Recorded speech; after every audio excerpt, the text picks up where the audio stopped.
given by Chris, Lisha, and Worried Monkey, and we can find out whether the rest of us need to be worried. So give it up for them.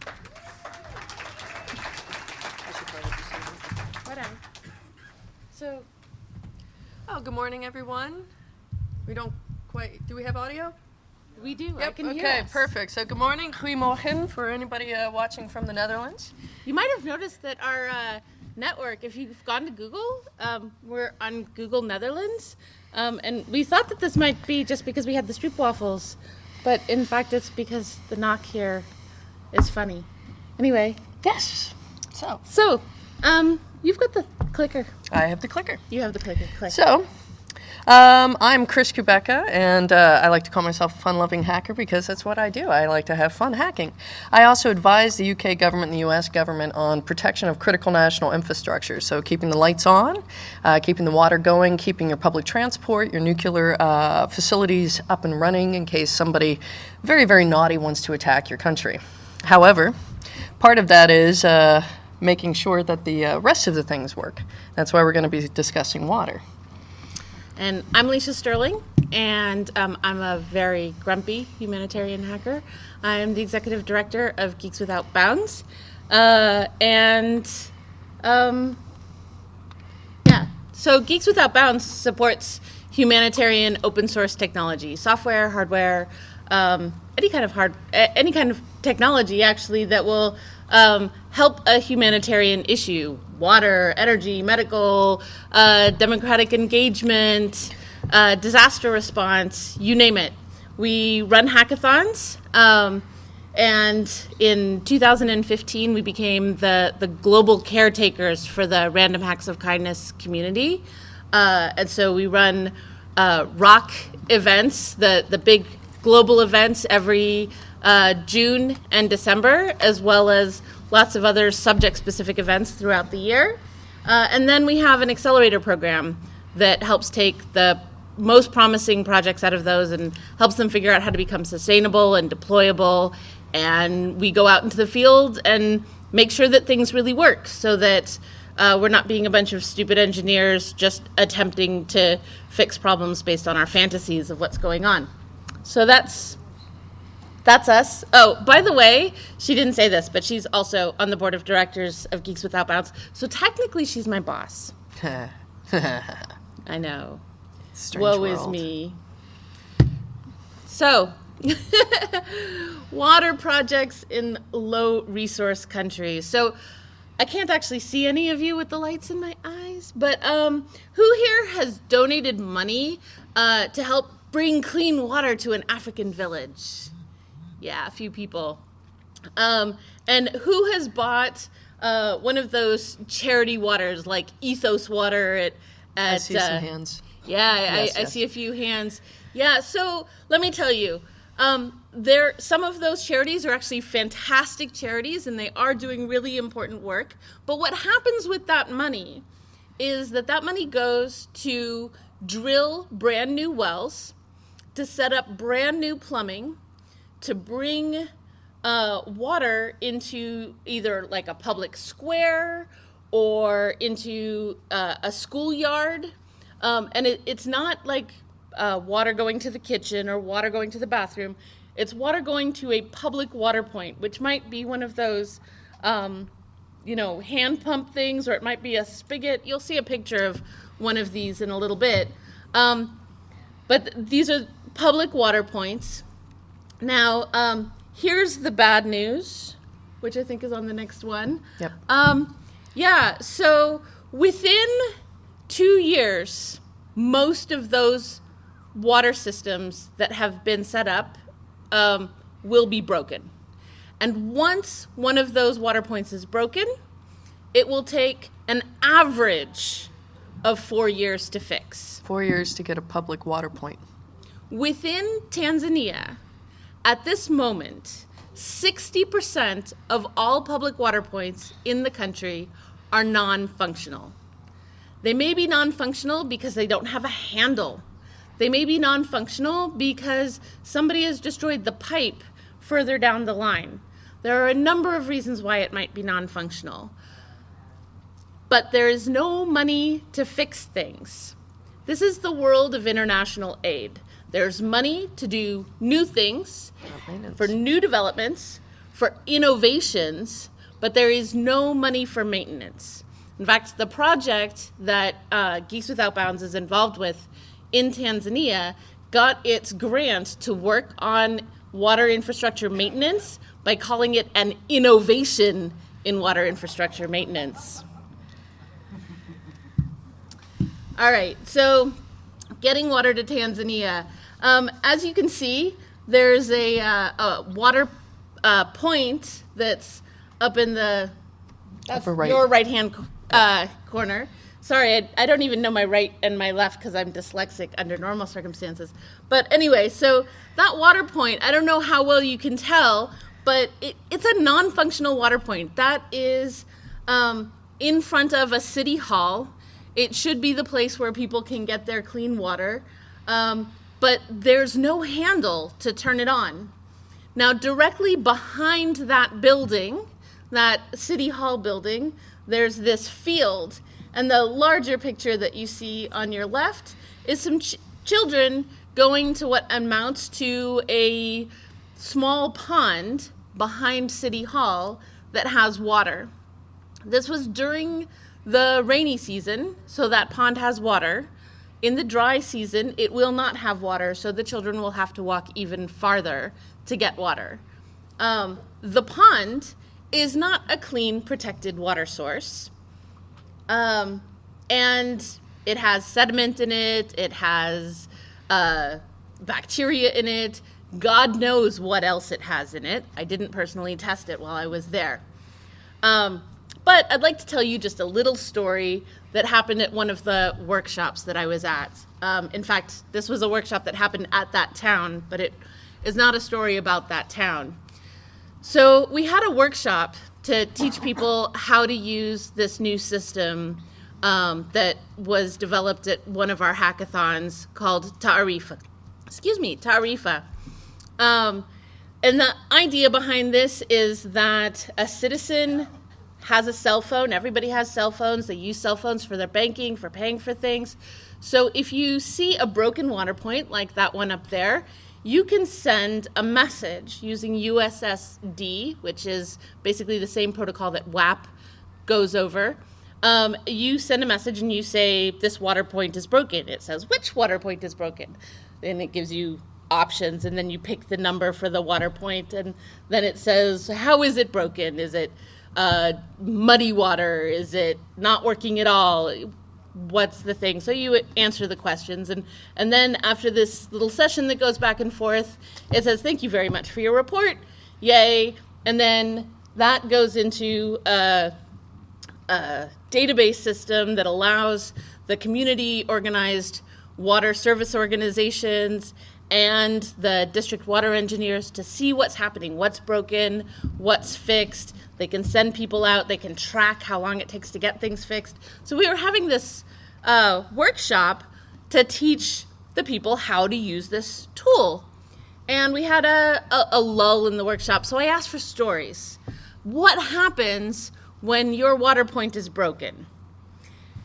And there were a bunch of people that stood up and, explained things. And one of the gentlemen stood up and he said, well, we really don't have any problem. We don't need public water points that much because we live right next to Lake Victoria. So we have lots of clean water available to us.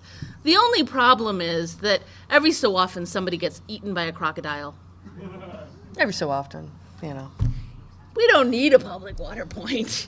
So, I came away from that just feeling absolutely shocked that it was so difficult to deal with the bureaucracy of getting your water point fixed and maintained that people would prefer to, sacrifice a few random people to the crocodiles in the need to get their water. So we'd just like to take a moment to talk about sewer systems. Do you want to? This is a sewer system in Tanzania, and funny enough, the World Bank thinks that open sewage systems are an acceptable thing to fund. but yet not biodigesters and certain other maintenance on infrastructure. And as you can tell, anytime you have an open sewage system like this, there is a bunch of nastiness that is going to occur. And there are really a lot of people that die because of the unclean water. There's even blindness, parasites. It's all the nasty stuff that you never wanted to think about ever in your life. Yes. Also, that these open sewers, it's untreated water.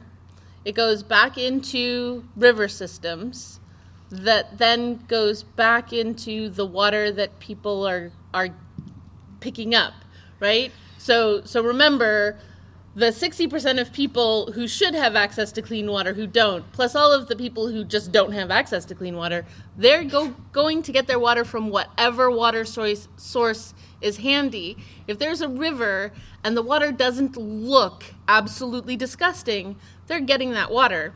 And you would be surprised at how not disgusting sewer waters rushing down basically a stream in the middle of town can look. I mean, it might smell bad, but it doesn't necessarily look bad. No. And people do get their water from those.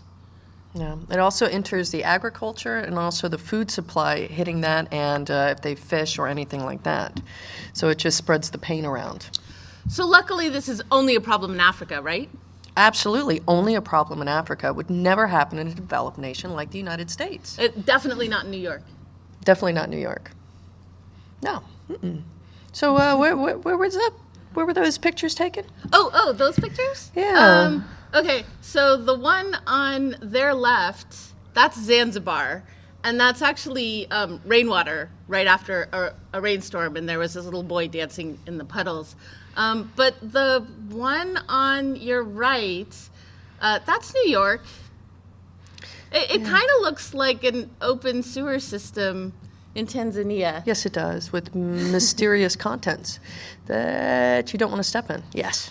But here's the interesting thing, because you think that that's just normal. It's kind of what happens in the city, that water runoff.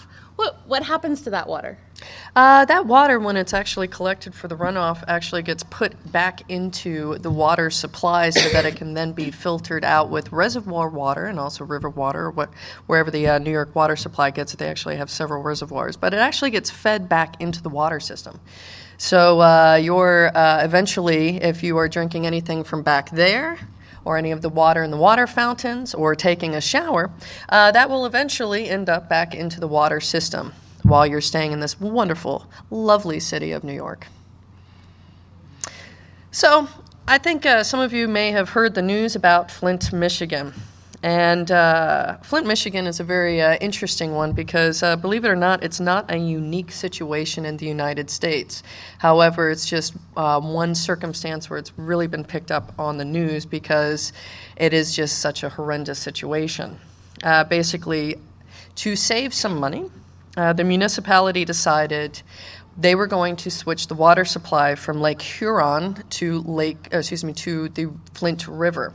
Now, not all water is created equally. When you change the water source, there's going to be different pH balances, there's going to be additional sediment, or so forth.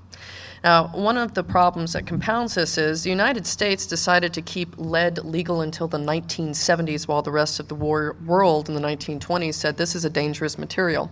We won't put it in our gasoline products, we won't put it in our indoor plumbing, and we won't be putting it in our medication.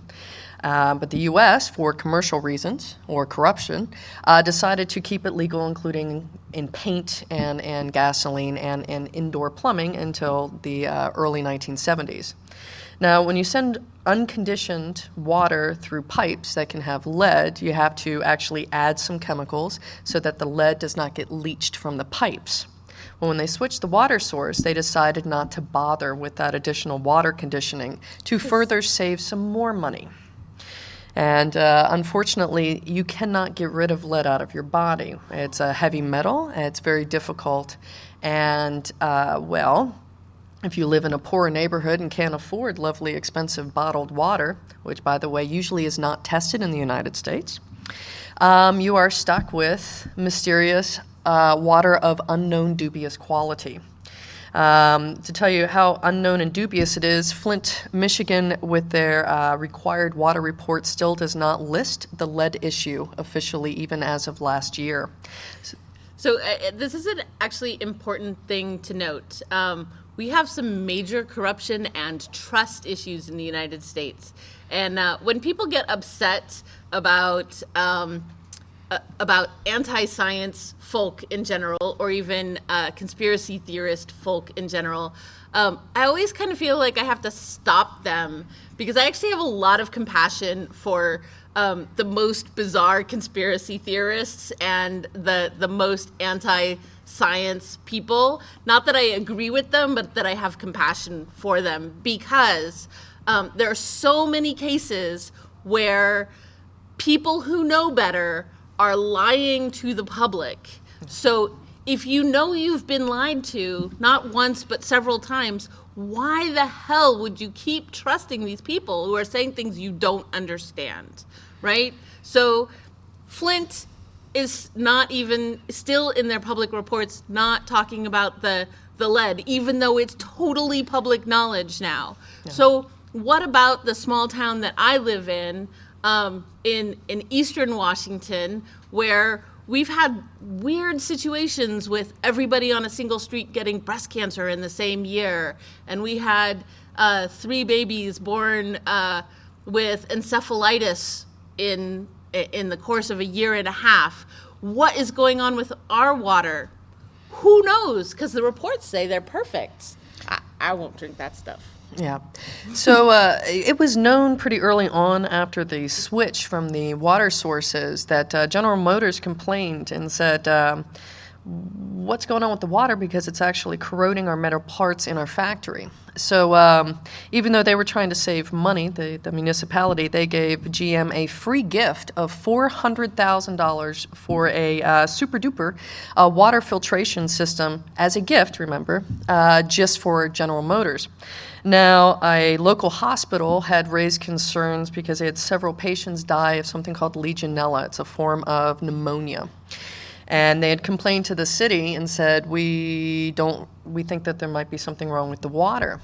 And they said, well, you're going to have to fix it yourself. So the hospital had to fix it to the tune of 7 figures to fix the water and to ensure that it was actually disinfected before it got to their patients. Right. So the GM factory actually got even better than just filtration. They actually got that Detroit water. They got their own pipeline of the good Detroit water from Lake Huron, as opposed to everybody else. And the hospital where people were dying had to put in their own filtration system. I mean, the entire value system is completely messed up. Just to make you even a little bit more angry, as part of the work with Geeks Without Bounds, I've been talking to some people who are doing work on the ground in Flint. And part of what they're doing is bringing bottled water from safer places to the people of Flint. If you want to distribute bottled water in Flint, you're supposed to do it at one of the designated water distribution locations. And you have to, A, trust that when you drop water off at one of these designated locations that it's going to be distributed, and B, anybody in the city who wants to go get this water that's being distributed has to go down as if they're begging for charity to one of these water distribution locations. So this group of people who's doing this work said, no, we're not doing that. We're just going to give water directly to people, and we don't care. But here's another part of that, is that when this was all big in the news, they had hundreds of distribution locations. They've closed most of them down, and now it's in the tens. So there's that. Also, the town of Flint is actually sitting on top of an aquifer with perfectly good, clean water. It's actually the same water from Lake Huron, and it doesn't have the problems that the Flint River water has. It's basically filtered by the ground a bit better. Now, it's entirely possible to have groundwater that is very poisonous, but this water has been tested, and a number of the homes really should be able to use their own well water, right? But Flint, 2 years ago, stopped permitting people to drill their own wells. You cannot get a permit presently to drill a well in Flint, even if you've tested the groundwater at your home and proven that it is clean. So there are people who are saying, we don't care, we're going to do it anyway, because we've got to do something for these people. It's a very desperate situation, and the bureaucracy and mess that has been created because of corruption and greed. It's very frustrating. Very It's frustrating. Extremely frustrating. So, it's Whoops. not flipping. It's not flicking because I'm. So basically, they went out and said, we're going to save $5 million switching. $5 million. That sounds like, right? $5 million, that's a pretty good savings. However, so far, it's looking like with various grants and bailouts and so forth, it's already costing $600 million to fix that $5 million savings. Now, when we look at this, I live in the Netherlands. I've lived there for about 10 years, and I live in the capital city of Amsterdam. And about 11 years ago, the city itself bought a state-of-the-art biodigester, garbage waste facility and water facility for the tune of 450 million euro. It's owned by the city. It's already been paid off, and we make a profit of 12 million every year. We've got the best rated water source of any developed country in the world. We test for more things than you can possibly imagine to make sure. And our water is very, very filtered. It also provides 75% of the electricity for the entire city. It keeps those red lights on. It keeps our metro system and what we would call trams, which are all electric, as well as most of the buses. And the money gets put back into the city so that it can stay dynamic, and about 20% of the city actually gets free heat from the electric production because it comes out as steam. So we actually have very, very beautiful water for less money than it's costing, basically, Flint to make up for this wonderful little switchover disaster. So when people say, well, what can we do to solve this? Well, we've already had things in different parts of the world that are working and are very, very successful. So when it comes to government, if you have the will and you don't have the corruption, it's absolutely possible to do these things. So this is a map of the United States, and what it's showing is problematic water areas. And I don't know if you can see the map where it shows pretty much kind of a darkish red in the New York, New Jersey area. Very recently, several individuals have actually resigned from New Jersey because they were not testing the water supply even in the school systems, and they're finding that there's up to 5 parts per billion lead coming out of the water fountains in your children's elementary school, because they decided to selectively and manipulatively test the water in only certain areas, or they'll do little tricks like trying to flush out the water from the pipes for a while before they actually test for lead, which is actually completely illegitimate testing-wise. The United States is got some problems. There's even worse problems in Flint in the Washington, D.C. area. So you can look up the Washington, D.C. water crisis that was 2000, 2002, somewhere around there, where they still have an issue and they still have yet to fix it. And that's basically what it looks like. Some of the more common problems are this. We've got lead, but there's also other things and other heavy metals like copper, which can have devastating effects on the human body. Bacteria, well, that's just a nasty one. I'm sure many of you have heard of something called cholera, and of course other things like Legionella. By the way, we do have chlorine in our water, and that's supposed to kill off the bacteria, but it doesn't kill off all of the bacteria. And some areas put in less chlorine, so you're going to have a higher chance of having the bacteria. You've also got bacteria that are just becoming essentially immune to the alcohol and the chlorine and the antibiotics and everything else. Yeah. And so that creates more of a problem. So in some cities, they've put even more chlorine into their water. So then the water coming out of your spigot kind of smells like a swimming pool. And that's not very good for you either. No. And by the way, we do not use chlorine in our water system in the Netherlands because we don't have to. It comes in through pure and clean. Another thing that there's a problem with, in the United States, there are absolutely no regulations to filter the water enough to remove the pharmaceutical waste products out of it.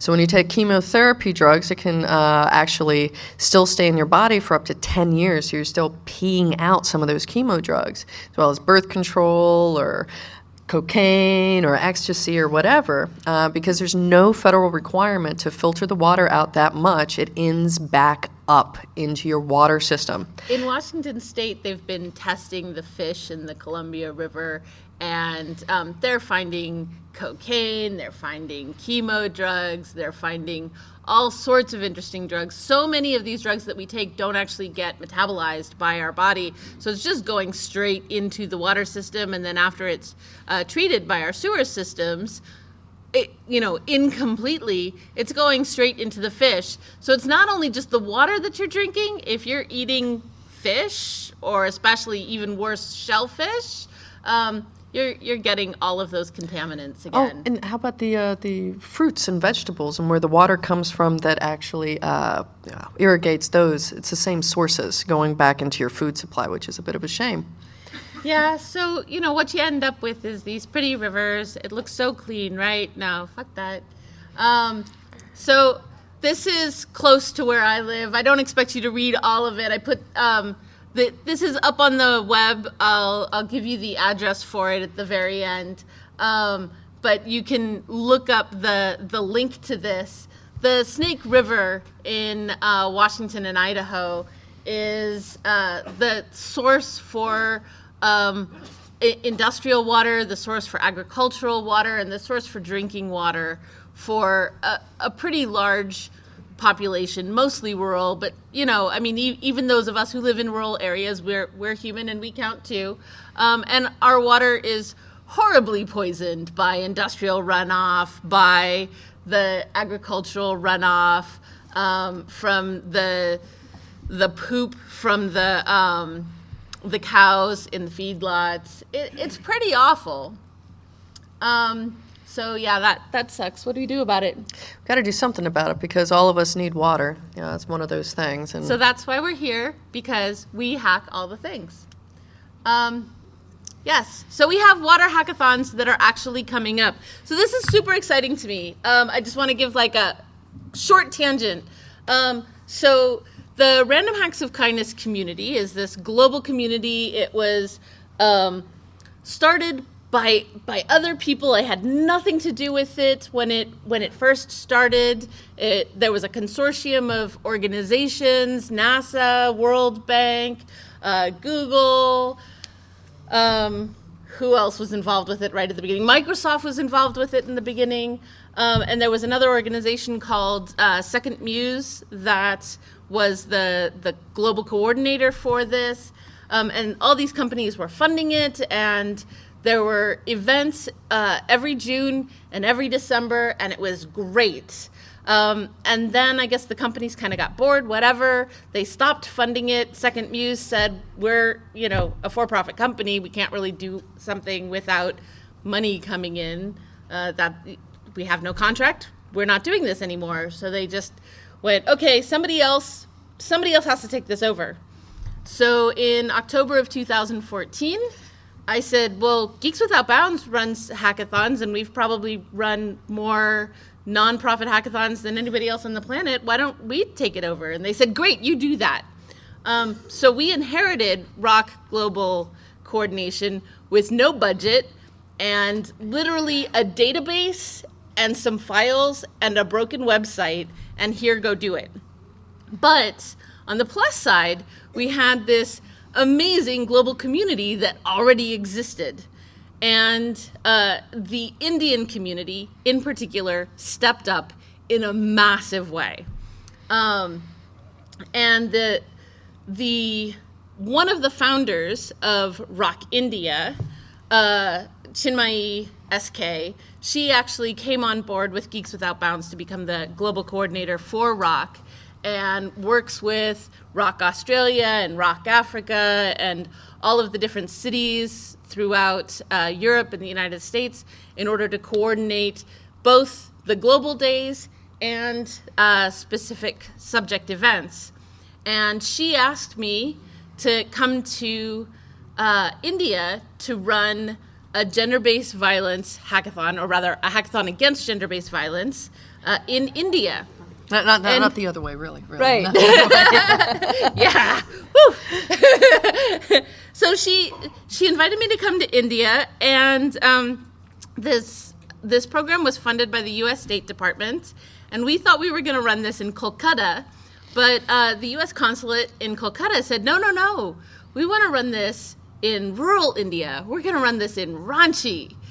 And we're like, wait a second, doesn't the community in Ranchi have kind of trouble getting access to computers? They're like, yeah, that's why we want to run a hackathon there. We're like, aren't we going to have trouble finding people who know how to program? Yeah, that's why we want to run a hackathon there. So we kind of, wrang our hands and worried a lot. Chinmayi did an amazing job of coordinating locals there in Ranchi, students from the local business college. She got the Judicial Academy on board. She got professionals from the area on board.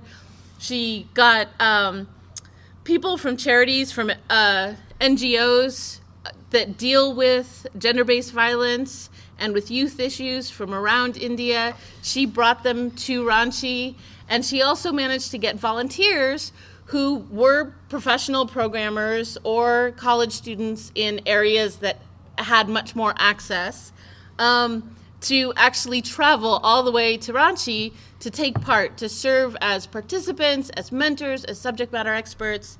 And let me tell you, it was one of the best hackathons I have ever been to.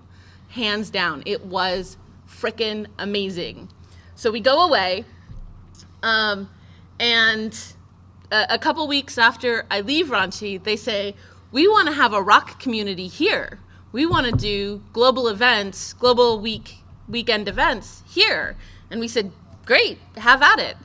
And so they started organizing for that. And then they said, you know what? We have issues with water. We want to have a water hackathon too. Well, wait, I mean, you want to do more than just the twice a year event? Yeah. We want to organize a water hackathon. So after we were like, okay, we'll help you with that. We'll help to find the funding for that. And while Chinmayi was looking and coordinating for funding, another city in rural India said, we want to do this too. So now we've got 2 cities in India, and possibly more. And so I'm very excited about the fact that has taken root and grown. And now what we'd like to do is we'd like to do a simultaneous event, sort of like we do on the global weekends, but this one will be India and the United States. We will have at least 2 locations in India and at least 2 locations in the United States. I'm hoping that we'll have 1 location in either Detroit or even Flint, because Flint would be like having it in Ranchi, trust me. And the other thing that I would really like to do, because this is something that's very close to my heart, living very close to a res as I do, and having 2 of my 3 children being half-blooded Central American Indians, I would like to do something to help water quality on Native American reservations. So I would really like to have one of our locations in the United States actually be on a reservation where we're not coming in and telling them how to fix their problem, but just like what happened in Ranchi, we're simply bringing in some support and letting them make the decision about how they want to fix this, and telling us, the technology community, what it is they want us to do for them to meet their challenges.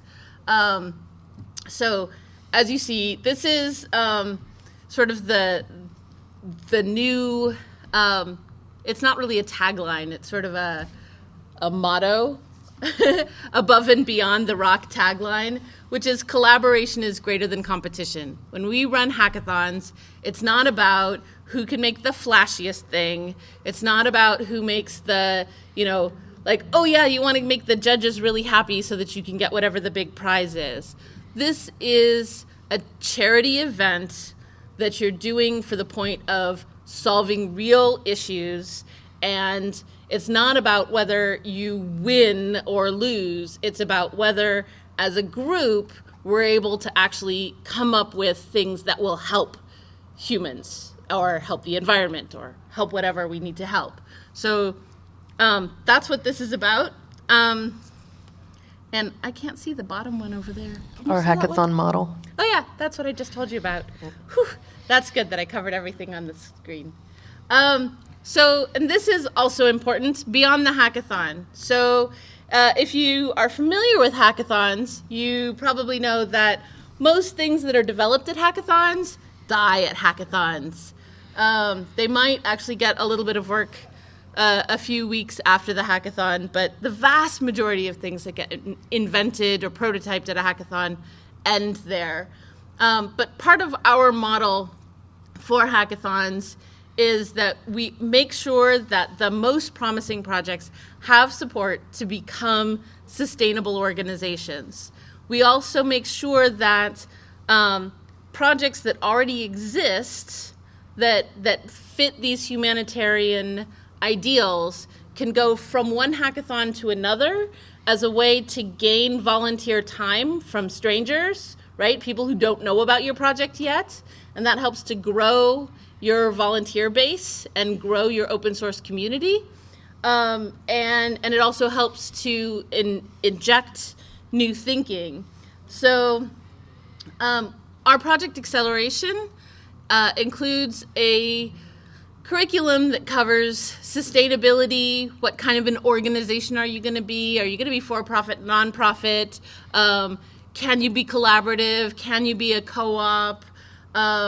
What sorts of legal containers do you need? And that has a lot to do with what country you're in, what state you're in, and a lot of other issues. We have legal mentorship that comes in and speaks to our accelerator program members. We talk about developing your open source community and work with you to connect with more people. We work on co-design. Every single project, whether it's about water, whether it's about disaster response, whether it's about gender-based violence, it doesn't matter. It needs to actually serve the people it's supposed to serve. It's not good enough for you to come in and think like, yeah, I can fix this problem. You've got to talk to the subject matter experts and the end users from day one. And that's why we bring subject matter experts and end users even to our hackathons. And we encourage people who have no technical skill whatsoever, but are just curious, to show up to our hackathons, because those people, when they get engaged in the process, can be really, really vital. And then, of course, we also have mentorships as part of the curriculum on privacy and security. There's a whole nother area, a whole nother talk, actually, that I won't go into about one of the ROC programs called ROCSec, where we actually do code audits on open source humanitarian projects and send back bug reports about things that can be done to make the code more secure. And we also have services to help not-for-profit organizations, small and medium-sized not-for-profit organizations that can't afford a proper pen test. But that's not, the code review is part of the project acceleration. And also help from ladies like her. All right, so the core of sustainability. Social enterprise turned into two things. It was actually supposed to be one thing. Social enterprises, cooperatives, commons resources, and replicability.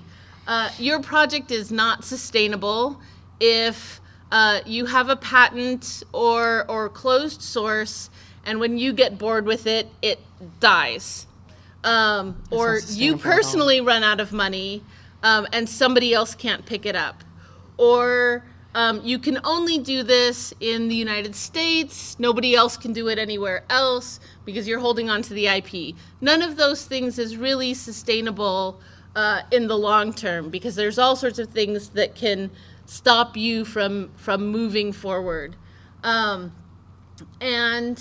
cooperatives are highly sustainable ways of running business, because if you've got a good governance model within a cooperative, it will keep you focused on the purpose for what you're doing this. That it's not just about making millions of dollars for a couple of people at the top, but it's actually about this larger end goal.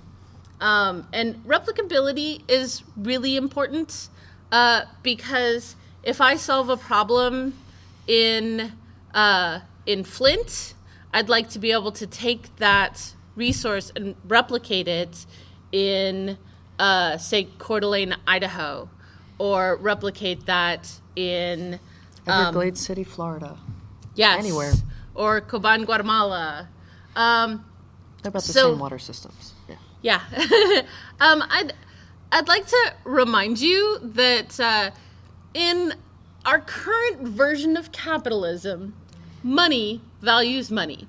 Well, actually, not just in our current, whatever. Money values money. Money only cares about money. Money doesn't care about humans. If what you're focusing on is profitability, then all you care about is how much money you're bringing in. So a social enterprise is different from a pure for-profit enterprise in the sense that its primary value is a social issue rather than its primary value being making the most money for the shareholders. Excuse me. And some people think that if you have a social enterprise that somehow you can't make money or you can't make enough to pay people a living wage, and that is absolutely not true.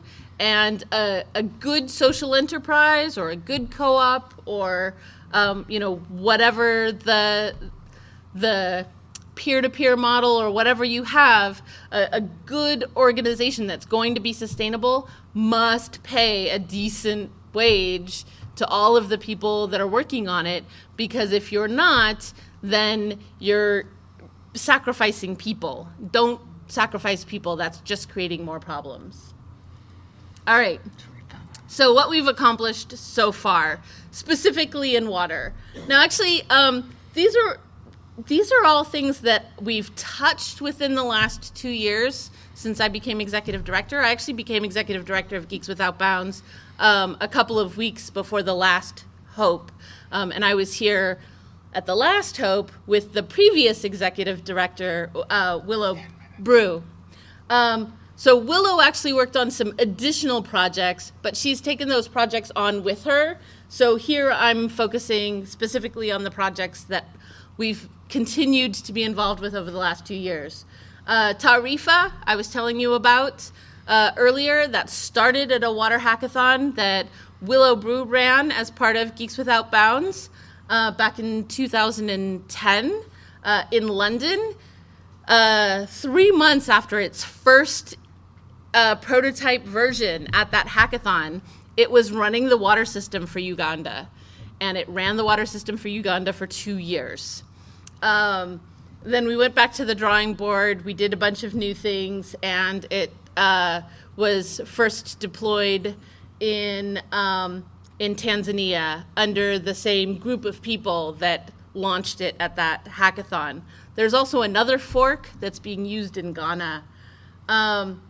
And we've been looking at using other forks of Tarifa with some slight differences in connection with CanoeNet. So CanoeNet is this project with the Kofan community in the Amazon jungle. They have about 1 million acres of Amazon land. And oil companies keep polluting their land and groundwater and their rivers, and it's pretty nasty. And when we first started communicating with them, it was all about water quality issues. That's kind of grown. The project around that has grown to touch educational issues and bringing in power that's sustainable and doesn't involve the petroleum companies and things like that. But the water quality issue is still key to that. And then this other project called Aguas con tus Aguas, which is a project from Guatemala that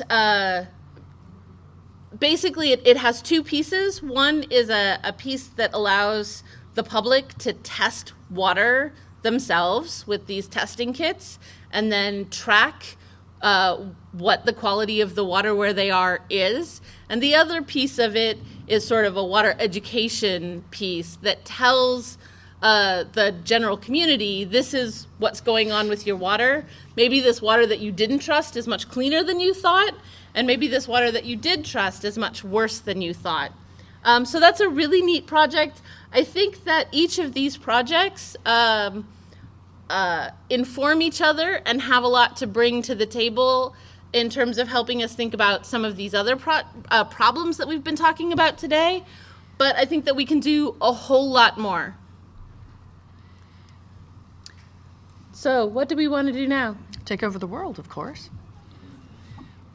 All right. So trying to use technology responsible. It's one of these things where, patents and IP and so forth, but we're dealing with human beings that need water. You don't want to have to pay for a license before you fill up your cup right there and then sign an NDA to make sure that they know that you'll never test it yourself to tell the results. We want to be able to spread that knowledge of open source ways, low cost, no cost ways that we can actually make this stuff better. Because I think all of you would like to know what you're drinking today. I know when I read the New York City water quality report yesterday, I won't drink any water in this city now again. But the coffee that's made from that, never mind. Yeah, damn it. It's called Hackers Gotta Have Caffeine, man. Hackers Gotta Have Caffeine.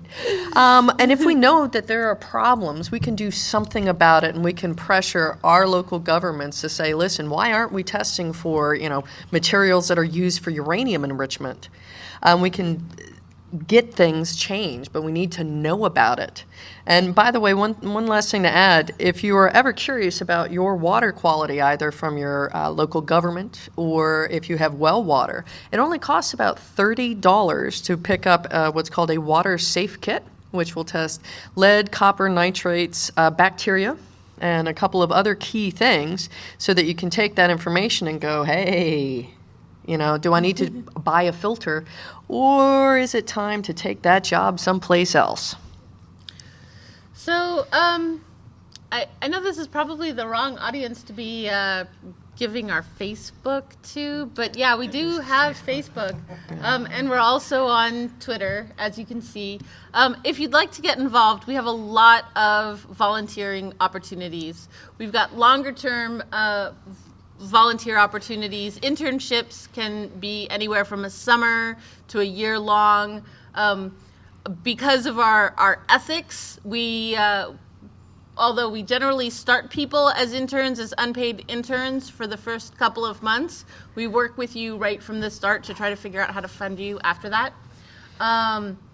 You can also volunteer as a mentor in our accelerator program. Basically, you give about 3 hours of your time to a project, and if you like the project, you can give more time with them. And we do that over the internet, so over Skype or Google Hangouts. So it doesn't matter where you are. You can run a hackathon, a global event, or one of the other subject-specific events. Check out the ROC website to find out how to get a license to do that. And if you've got a great project and you think that it could use the support of the accelerator program, please do apply. I would love it if you sign up for our newsletter. If you go to our website at guab.org, you'll see the place to sign up for our newsletter. That's where you'll be able to find out more details about the upcoming water hackathons, and you'll also have more ways to contact us and get involved. And another thing that you can do, which would be really, really awesome, is to donate, because we don't have, huge grants. We tend to have smallish grants from companies or from government to work on a specific project. The time that we spend tying the pieces together is generally not funded. And we have a huge budget of less than $100,000 a year for 3 full-time people. And all the projects. And all the projects, and all of the flights between different countries, and all of the everything else. Which means that most of the time my flights end up coming out of my own pocket. So your help goes actually a really long way. But more importantly, come to a hackathon, hack on things. Yes, because we really need to make this better. By the way, we took one of those pictures today. Do you see that? Do you see that manhole cover? Do you see that manhole cover? Made in India. Yeah. All right. Thank you. I don't know, did we have any? I don't think we have time for questions. We have Please 2 use minutes. the microphone if you've got questions. And just ask if it's for Worried Monkey or not. It is not for Worried Monkey. Thank you very much. I got here a little bit late, so I may have missed if you talked about this, but I was really glad that you mentioned co-design, and I was wondering if you haven't done it already, if you could talk to the audience a little bit more about what that looks like when you put it in practice. So what that looks like, it could take a long time to discuss that in great detail, but basically what I said already about bringing the end users, the subject matter experts, and the technologists together in the room from the very, very start. As soon as you realize you have a challenge, let's say you're talking about gender-based violence, right? So we brought together people who had been survivors of gender-based violence, together with people who were therapists or psychologists, and the technologists all in one place to work on the problems together. So, yeah, I'd love to talk more about it, but let me take another question. When you're traveling in a place where the water quality is suspect and you don't know, what do you drink? So I Beer's good. personally, Yes, I heard that. Yeah, actually, Beer's actually a clean beer is drink. good. My son is a winemaker, and one of the things that he told me is that as long as it's got 1% alcohol, it's going to kill all the things. So sometimes I take my son's advice and I just mix alcohol into things, like beer or wine. Some of the places I go, that's not possible. I do boil water a lot. And I also carry like a life straw. I also carry water purification tablets as well. Yeah. So I carry a kit because you just never know. It depends on where I am, but I boil water a lot, and I have one of those Brita filter, the water bottles with the Brita filter. So boil first, filter second. Yeah. Okay, you have time for me? Awesome. Okay, I was under this conception, right, that all New York water is clean simply because it filters up from Canada and it goes down into the Atlantic Ocean. No. I looked this up on Google. I can swear this is true. And I was under the assumption that was absolutely true. New York water comes up from Canada, from upstate New York, goes through the city, and goes out through the bottom. So it's all clean. Totally clean until it gets into America. No. There's Bronx in the middle. Yeah. So there are actually a lot of different sources, even in Canada, not to be too, what's the word, annoying about it. Yeah. There are a lot of different points within that where the word pollution comes in. So yeah, it really isn't perfect water. No. And that water, like we were saying, the water that gets cycled back into the system, that's more of where your problem is coming from. Like you might have perfect glacial water, and then you're cycling that water from the the runoff, street the right street back runoff. into it. Yeah, also New York City, their water quality report, they rate that if at least 90% of their water passes, they don't count the other 10%. Yeah, so we Okay, so this Let me- is pretty much it. Time. yes, I just want to give you one thing real quick. Our presentation, if you'd like to see it, is at bit.ly/capital H, capital O, capital P, capital E, number 4, water. Okay, Hope for Water. Where do you get the $30 water test kits? You can get them straight from Amazon, actually. Cool. Yep, and with Amazon Prime, they'll deliver it the same day in New York City. Thank you so much. Thank you.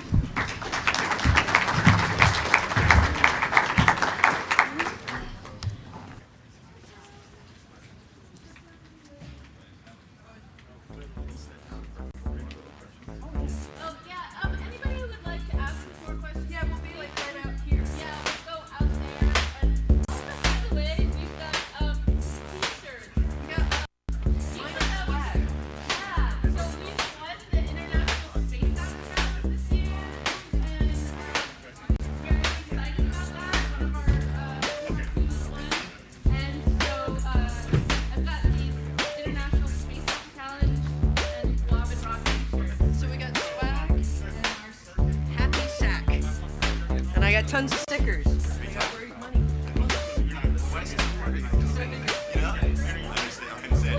That's a really good point.